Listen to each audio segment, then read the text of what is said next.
Hi అండి, అందరికీ నమస్తే. ఎలా ఉన్నారు అందరూ? నేనైతే బాగానే ఉన్నాను. కానీ ఏంటంటే ఇప్పుడు చూసారు, ఇప్పుడు మధ్యాహ్నం 1 గంట అయింది. భోజనం చేసి ఇలా కాసేపు రెస్ట్ తీసుకుందాం అనుకున్నాను. వెంటనే ఫోన్ చేశాడు అనమాట. వెంటనే ఫోన్ చేసి జనరేటర్ అన్నాడు. ఎండకుండా కాకుండా మనం మాడిపోతున్నా సరే ఇలా జనరేటర్ అయ్యి వచ్చి వెంటనే గుడిసెలో దూరిపోవాలి కదా మరి. అందుకని ఇప్పుడు జనరేటర్ అయినాకి ఎండకుండా కాకుండా పరిగెడుతున్నాను. ఇది వేసుకోవాలి.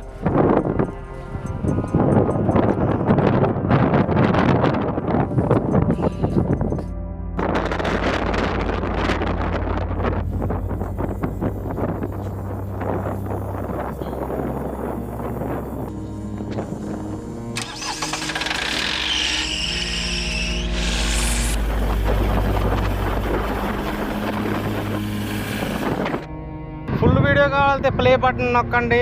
ప్లీజ్ నా ఛానల్ సబ్స్క్రైబ్ చేసుకోండి, లైక్ చేయండి, షేర్ చేయండి.